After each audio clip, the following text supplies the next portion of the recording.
ఈ రోజు మనం చాలా డిఫరెంట్ మూవీని ఎక్స్ప్లెయిన్ చేసుకోబోతున్నాం. ఈ మూవీలో ఉన్న హీరోకి కొన్ని లక్షల డాలర్లు లాటరీ తగులుతుంది. అయితే ఇతను ఆ లాటరీ డబ్బులతో తన జీవితాన్ని ఎంజాయ్ చేయకుండా ఆ డబ్బులన్నీ ఒక వేశ్య మీద ఖర్చు పెట్టేస్తూ ఉంటాడు. ఆ వేశ్య కావాలి అని కోరుకుంటూ ఉంటాడు. మరి చివరికి ఇతని జీవితంలో ఏం జరిగింది అన్న కాన్సెప్ట్ మీదే ఈ మూవీ అంతా ఉంటుంది. మీరు కూడా ఈ వీడియోని ఎక్కడా స్కిప్ చేయకుండా ఎండింగ్ వరకు చూడండి. ఇక మూవీ స్టోరీలోకి వెళ్ళిపోతే మూవీ స్టార్టింగ్ సీన్ లో ఫ్రాంక్ అనే వ్యక్తి ఒక బార్లో కూర్చుని ఆ బార్లో ఉన్న డానియెల్లా అనే అమ్మాయిని కన్ను అర్పకుండా చూస్తూ ఉంటారు. అలాగే డానియెల్లా ఒక వేశ్య. ఆమె చాలా అందంగా ఉంటుంది. తన అందాలతోని ఆ బార్లోకి వచ్చిన మగవాళ్ళందరినీ ఆకర్షించుకుంటూ ఉంటుంది. అయితే ఫ్రాంక్ కూడా డానియెల్లా వెంకే చూస్తూ ఉన్నందుకు డానియెల్లా కూడా ఫ్రాంక్ దగ్గరికి వస్తుంది. ఆమె ఈ రోజు రాత్రి నేను ఖాళీగానే ఉన్నాను, మీకు కావాలి అంటే నేను బుక్ చేసుకోవచ్చు అని అంటుంది. ఆమె మాట్లాడిన ఆ మాటలకి ఫ్రాంక్ లోపల లోపల పొంగిపోతూ ఉంటాడు. అసలు అతను ఎందుకు అంత ఆనందపడుతున్నాడో ఎవరికీ అర్థం కాదు. అతను ఎంత సమయానికి ఎంత ఛార్జ్ చేస్తాడు అన్న వివరాలన్నీ డానియెల్లాని అడిగి తెలుసుకుంటూ ఉంటాడు. ఆమె కూడా సమాధానం చెప్పగానే ఫ్రాంక్, నాకు లాటరీలో చాలా డబ్బులు వచ్చాయి. అయితే ఆ డబ్బులన్నీ నేను మీ మీదే ఖర్చు పెట్టాలి అని అనుకుంటున్నాను. నేను మీకు నెలకి €1,00,000 ఇస్తాను. మీరు నా దగ్గర ఉన్న డబ్బులన్నీ అయిపోయేంత వరకు మీరు నా దగ్గరే ఉండాలి అని అతను డానియెల్లాతో చెప్తూ ఉంటాడు. ఒకవైపు ఇదంతా విన్న డానియెల్లా షాక్ అయిపోతుంది. ఎందుకంటే తనకి వచ్చే అమౌంట్ కన్నా గాని ఫ్రాంక్ ఇచ్చే డబ్బులు చాలా చాలా ఎక్కువ. ఇక ఆమె కూడా ఈ అవకాశాన్ని వదులుకోకూడదు అని కొన్ని డబ్బులు అడ్వాన్స్ కింద తీసుకుని డానియెల్లా ఫ్రాంక్ తో వెళ్ళిపోతుంది. అయితే ఒకవైపు నుంచి డానియెల్లా మనసులో మాత్రం కొద్దిగా భయం ఉంటుంది. వీడు తీసుకెళ్లి నన్ను ఏమన్నా చేసేస్తాడా అన్న భయంతో ఉంటుంది. గాని డానియెల్లా ఫ్రాంక్ ఇంటికి వెళ్ళి అక్కడ ఉన్న వాతావరణం అంతా చూసిన తర్వాత డానియెల్లా కూడా ఇక్కడ మనం సేఫ్ అని అర్థం చేసుకుంటుంది. అయితే డానియెల్లా మనసులో మాత్రం వీడి దగ్గర మనం ఎక్కువ రోజులు ఉండి ఆ డబ్బులన్నీ లాగేద్దాం అని అనుకుంటూ ఉంటుంది. కానీ ఫ్రాంక్ మాత్రం డానియెల్లా దగ్గర చాలా మంచిగా ఒక ప్రేమికుడులాగా ప్రవర్తిస్తున్నందువలన డానియెల్లా కూడా అతని కేరింగ్ కి ఫ్లాట్ అయిపోతుంది. అయితే ఒక పక్కన ఫ్రాంక్ కి డానియెల్లా ఇంటికొచ్చిన ఆనందంలో హార్ట్ ప్రాబ్లం వచ్చేస్తుంది. ఇక ఫ్రాంక్ కూడా తన ఫ్రెండ్ అయిన డాక్టర్ హ్యాండ్రీకి కాల్ చేస్తాడు. అయితే హ్యాండ్రీ ఫ్రాంక్ ఇంటికి వచ్చి అక్కడ డానియెల్లాని చూసి షాక్ అయిపోతాడు. తర్వాత ఈ డాక్టర్ ఫ్రాంక్ కున్న ప్రాబ్లం గురించి డానియెల్లాకి చెప్పి అతనితో నువ్వు కొద్దిగా శృంగారం చేసేటప్పుడు జాగ్రత్తగా చెయ్యి, లేకపోతే కుర్రోడు షెడ్కి వెళ్ళిపోతాడు, ఆ తర్వాత మనం ఏమీ చేయలేమని హ్యాండ్రీ డానియెల్లాకి చెప్తాడు. ఇక్కడ హ్యాండ్రీ కూడా డానియెల్లా అందాలను చూసి ఆమెకి ఫ్లాట్ అయిపోతాడు. అయితే ఇంకా తర్వాత రోజు నుంచి డానియెల్లా మాత్రం ఫ్రాంక్కి ఏమీ జరగకుండా తనకున్న పూర్తి ఎక్స్పీరియన్స్ని వాడి తనకి స్వర్గాన్ని చూపిస్తూ ఉంటుంది. ఇంకా ఆ ప్లేసు ఈ ప్లేసు అని కాకుండా కారులోని బీచ్ దగ్గర ఎక్కడ పడితే అక్కడ అతనితో ఇంటిమేట్ అవుతూ ఉంటుంది. కానీ డానియెల్లా మాత్రం ఎందుకో డాటర్ను కూడా తన వలలో వేసుకుందామని ట్రై చేస్తూ ఉంటుంది. అందుకు ఒక రోజు తనకి ఫుడ్ పాయిజన్ అయినట్టు నటిస్తేనే ఫ్రాంక్ కూడా ఇంకా డాక్టర్ని ఇంటికి పిలిపిస్తాడు. అయితే ఆ డాక్టర్ కూడా ఫ్రాంక్ ని బయటే ఉండమని లోపలికి వెళ్ళి డానియెల్లాకి టెస్ట్ చేద్దామని అనుకుంటే అక్కడ డానియెల్లా బట్టలన్నీ ఇప్పేసి లైవ్ షోని డాక్టర్కి చూపిస్తుంది. ఒకవైపు డాక్టర్ అంత అందాన్ని ఒకేసారి చూడలేక గుండె ఆగి చచ్చిపోతాడు. అయితే ఇంకొక వైపు మన ఫ్రాంక్ కి ఒకే ఒక స్నేహితుడు ఉంటాడు. ఆ స్నేహితుడు కూడా ఈ డాక్టరే. ఇప్పుడు ఈ డాక్టర్ కూడా పోయినందువలన ఇప్పుడు ఫ్రాంక్ గురించి అంతా తెలిసిన ఒకే ఒక వ్యక్తి డానియెల్లా ఒక్కదే.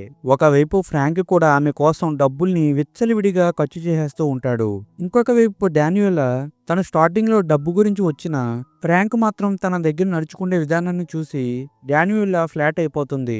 ఇంకొక వైపు ఎప్పుడూ బాధగా ఉండే మన ఫ్రాంక్ ఈ మధ్య రోజుల్లో ఇంత ఆనందంగా ఉంటున్నాడు ఏంటి అని మన ఫ్రాంక్ తో పనిచేసే కొలీగ్స్ అందరూ ఫ్రాంక్ ని అడుగుతారు. అయితే మన ఫ్రాంక్ కూడా జరిగిందంతా వాళ్ళందరికీ చెప్పి డానియెల్లాని కూడా పరిచయం చేపిద్దామని వాళ్ళ కొలీగ్స్ ని తీసుకుని ఇంటికి వెళ్తాడు. అయితే వాళ్ళందరూ ఇంటికి వెళ్ళిన తర్వాత ఇంట్లో డానియెల్లా ఉండదు. డానియెల్లా తన లగేజ్ నంతా తీసుకుని ఆమె వెళ్ళిపోయి ఉంటుంది. అయితే అది తెలుసుకున్న ఫ్రాంక్ చాలా అప్సెట్ అయిపోతాడు. అయితే ఫ్రాంక్ డానియెల్లాని ఎత్తుక్కుంటూ తన పనిచేసే బార్ దగ్గరికి వెళ్తాడు. అయితే అక్కడ డానియెల్లా ఉంటుంది.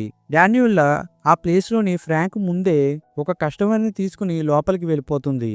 ఇక ఆ బార్లో ఫ్రాంక్ దిగాలుగా కూర్చుని ఉంటే ఆ ప్లేస్కి ఇంకొక అమ్మాయి వచ్చి ఫ్రాంక్తో మాట్లాడుతూ ఉంటుంది. ఇక ఫ్రాంక్ కూడా డానియెల్లాతో చెప్పిన అదే లాటరీ స్టోరీని ఈ అమ్మాయితో కూడా చెప్తాడు. అయితే ఈ అమ్మాయికి ఆ ఆఫర్ పిచ్చ పిచ్చగా నచ్చేసి ఎగిరి గంతేసి ఫ్రాంక్తో వెళ్తూ ఉంటుంది. ఒకవైపు ఇదంతా గమనించిన డానియెల్లా బయటికి వచ్చి ఫ్రాంక్ని పిలుస్తుంది.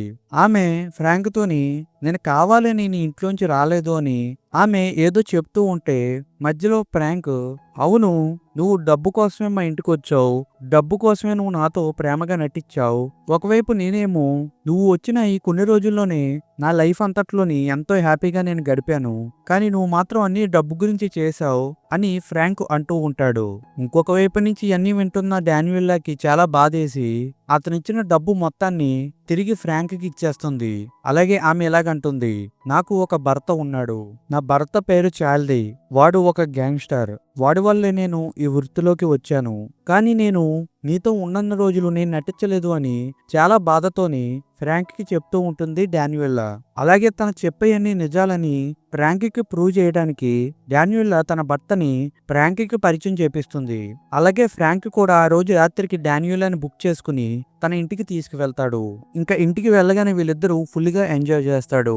ఒకవైపు ఫ్రాంక్ కూడా ఎప్పుడూ లేనంత ఊపులో ఎంజాయ్ చేస్తూ ఉంటాడు.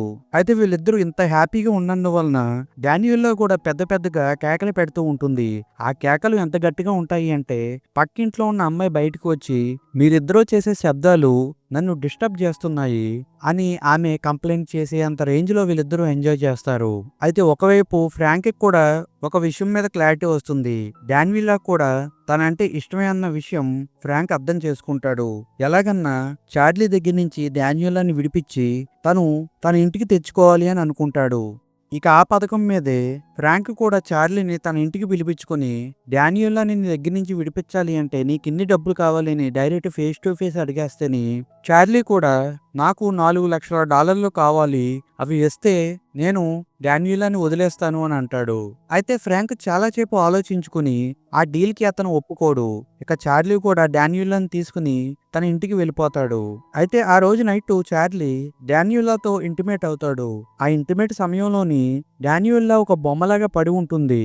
అయితే ఈ సిచ్యువేషన్ లోనే చార్లీకి కూడా అర్థమవుతుంది, నేను తన శరీరాన్ని కంట్రోల్ చేయగలను గాని తన మనసును కంట్రోల్ చేయలేను అని డానియెల్లాని ఫ్రాంక్ దగ్గరికి వెళ్ళిపోమంటారు చార్లీ. మరొక వైపు ఫ్రాంక్ పక్కింట్లో ఉన్న అమ్మాయికి జరిగిన సిచ్యువేషన్ అంతా తెలిసి ఫ్రాంక్ బాధపడుతున్నాడు అని తనని ఓదార్చడానికి తనతో శృంగారం చేయడానికి వస్తుంది పక్కింటి అమ్మాయి. వీళ్ళిద్దరూ మంచి ఊపులో ఉండగాని ఆ సమయంలోనే డానియెల్లా అక్కడికి వస్తుంది. ఇక ఫ్రాంక్ కూడా జరిగిన విషయాన్ని అంతా డానియెల్లాకి చెప్తాడు. తర్వాత వీళ్ళిద్దరూ కూర్చుని మాట్లాడుకుని వీళ్ళిద్దరూ ఇంకా కలిసి ఉండాలి అని అనుకుంటాడు. అయితే ఈ సిచ్యువేషన్ లో డానియెల్లా మన ఇద్దరం ఎప్పటికీ ఎలా కలిసి ఉందాము, ఆ లాటరీ డబ్బుల్ని తీసుకువెళ్ళి చార్లీకి ఇచ్చేయని అంటుంది. ఇక్కడే ఫ్రాంక్ ఒక మంచి పచ్చి నిజాన్ని చెప్తాడు. నేను ఇప్పుడు వరకు ఖర్చు చేసింది లాటరీ డబ్బులు కాదు, అదంతా నా జీతం, నాకు ఎటువంటి లాటరీ తగలలేదు అని అతను డానియెల్లాతో చెప్తాడు. అయితే డానియెల్లా దీని షాక్ అయిపోతుంది. ఇక ఆ తర్వాత సీన్ లో వీళ్ళిద్దరూ ఒకటయ్యి వాళ్ళ లైఫ్ ని లీడ్ చేస్తూ ఉంటారు. అయితే ఆ తర్వాత రోజు ఫ్రాంక్ తన కొలీగ్స్ కి తన ఇంట్లో పార్టీని ఇస్తూ ఉంటాడు. అయితే ఆ పార్టీకి ఫ్రాంక్ రిలేటివ్స్ కూడా వస్తారు. వాళ్ళలో చాలా మందికి డానియెల్లా వేశ్య అని తెలిసిపోతుంది. కానీ ఫ్రాంక్ మాత్రం ఆమె వృత్తిని చూడకుండా ఆమె ప్రేమను మాత్రమే చూస్తూ ఉంటాడు ఫ్రాంక్. అలాగే ఆ పార్టీలో అనుకోకుండా చార్లీ అలాగే పక్కింటి అమ్మాయి కూడా వీళ్ళిద్దరూ కలిసి ఎంజాయ్ చేస్తూ ఉంటారు. అయితే పార్టీ మంచి ఊపిలోకి వెళ్ళిన తర్వాత డానియెల్లా ఆ పార్టీలో కనిపించకుండా ఉంటుంది. అందరూ ఆమె గురించి వెతుకుతూ ఉంటారు. ఇంకొక వైపు డానియెల్లా ఫ్రాంక్ కొలీగ్స్ లో ఒక వ్యక్తిని తీసుకుని అతనితో పక్క రూమ్ లో ఇంటిమేట్ అవ్వడానికి ట్రై చేస్తూ ఉంటుంది. అయితే ఇదంతా ఒక వైపు నుంచి ఫ్రాంక్ చూస్తూనే ఉంటాడు. ఎందుకు ఇలా చేస్తున్నావు అని అంటేని ఆ వ్యక్తి నాతో ఇంటిమేట్ అవడానికి డబ్బులు ఇచ్చాడు అని ఆమె చెప్తుంది. ఇక అప్పటి నుంచి వీళ్ళిద్దరూ ఒక భారీ డిసిషన్ తీసుకుంటారు. ఒకళ్ళ పనుల్లో ఒకరు ఇన్వాల్వ్ అవ్వకూడదు, మనం ఇద్దరం మన శరీరాలు చూసుకోకుండా ఓన్లీ మన మనసులో మాత్రమే ట్రూగా ఉంచుకుంటూ మన ఇద్దరం కలిసి ఉందామని వాళ్ళిద్దరూ అనుకుంటాడు. అంటే డానియెల్లా తన పనిని తను చేసుకుంటూ ఉంటుంది, కానీ అన్నీ మూసుకుని ఈ ఫ్రాంక్ గాడు తనతో కలిసి ఉండాలి. ఇక ఇలాంటి దిక్కుమాలిన డిసిషన్స్ తో ఈ మూవీ ఎండ్ అయిపోతుంది. ఫ్రెండ్స్, ఈ మూవీ ఇంత డిఫరెంట్‌గా ఉంది గాబట్టే ఈ మూవీని నేను ఎక్స్‌ప్లెయిన్ చేశాను. అలాగే నా ఎక్స్‌ప్లనేషన్ మీకు నచ్చినట్లయితే ఈ వీడియోకి లైక్ చేసి మన ఛానెల్ సబ్స్క్రైబ్ చేసుకొని ఎప్పుడూ మీ సపోర్టింగ్‌ని మన ఛానెల్‌పై చూపిస్తూనే ఉండండి.